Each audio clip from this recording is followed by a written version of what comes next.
G'day everyone, it's Angelo Ramora here. I'm your favorite Australian and the real estate dingo, bringing you another awesome blog. And today I'm talking about how you can make money on $30,000 houses. Okay guys, so quite contrary to the popular belief of that you can't make money in $30,000 houses, what I need you to do just for this blog is completely throw that perception out the window right now, okay? And listen to me very clearly. Guys, I've been doing this for the last 5 years. I've been investing in $20,000, $30,000 houses. I've done over 500 deals. I've worked with hundreds of investors that are all doing really well in these particular areas. No, we're not talking about war zones. We're not talking about the ghetto. We're not talking about D and C class properties. We're talking about solid B class investment properties. The markets are not sexy. They're not flash. They're blue collar working class type areas. There is a level of demand there. You've got infrastructure like a hospital, like a big employer. There's stuff happening in the area, good school districts, and look, we're all making money all day and every day. So unfortunately, there's a big perception out there that as soon as you mention $20,000, $30,000 houses, it's got to be a dilapidated property, or it's got to be a meth lab, or it's got to be no property at all, but just a vacant lot and someone's trying to scam you.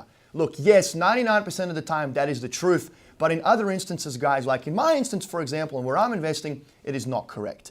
I live in the exact same areas that I invest in and that I sell in. So it's good enough for me, it's good enough for my family, and it's good enough for the people that I employ. So they're not war zones. Once again, we're talking about B-class areas and blue-collar working class people occupying these homes.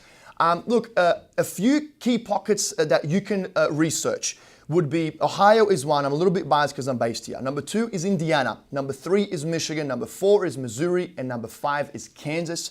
The Midwest in general, guys, you can find $20,000, $30,000 houses. You can put some work into them and you can really get, number 1, either a good return on investment or number 2, you can actually sell it for a profit. So let me give you an example of what you can do in these particular areas. You can buy this distressed property. And well, let me backtrack a little bit. The first thing that you need to do by far, and I've been a big believer in this, and I've been saying this for a very, very long time, you have to find the right people. Because business is easy, people make it difficult, teamwork makes the dream work. So please, guys, I'm begging you, spend enough time conducting more due diligence on the people that you're looking at working with over the stats and demographics of a particular area or over how cheap you can buy a particular property, okay? So that's the first thing. You got to get that out of the way. You got to find the right people and don't settle until you do find the right people. How you go about finding the right people, that's a completely different block. But let's just stay on track here, all right? So find the right people. Second thing is you're going to pick a particular area. It could be Ohio, it could be Indiana, Michigan, whatever. And make sure you really kind of zone in on a particular zip code or a few particular zip codes, okay?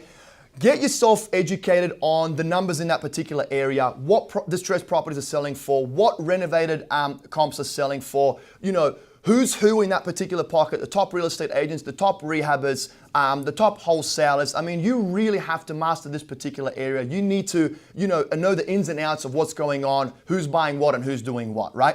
Then you will also understand what the properties are selling for, right? You will know what a distressed property is selling for and what a renovated property is selling for. A really good indication of what a B-class area is, okay? Listen here. A really good indication of what a B-class area is once you see a consistency in the sale price of a renovated product. Let me give you an example. Some of the pockets here in Toledo, we can buy properties for $10,000, $20,000, $30,000, depending on the condition. We fix them up, of course, and then we can sell them for anywhere from $60,000 to $70,000. And when you see a consistency in that after rehab sale price of $60,000 to $70,000 within a particular region, you can obviously tell that there's sales happening in the area, that people are investing either to buy and hold or to buy and live in. So that should indicate a decent type of area, right? Or it should indicate a B-class area, at least in my opinion. Of course, I can elaborate on this in more detail. I want to save that for another time, right? So that in my experience has been, once you see a consistent trend in the sale price in a particular pocket, it will indicate a demand and you can kind of come to the conclusion that it's a B-class area. Yeah, I mean, guys, look, with all of that being said, when you're investing in $20,000, $30,000 properties, you've got a few options. In my opinion, a lot of these areas, there's a two-type strategy. Number one, you can buy, fix, and hold because it's such a low investment amount where the cap rate is so high, and because you're investing a low amount of money, the risk is worth the reward, right? The less you invest, the less your risk is. And not just that, the cash flow is so good that you might as well try and dabble out of state or even out of country, but please make sure you've got the right team if you are not buying turnkey.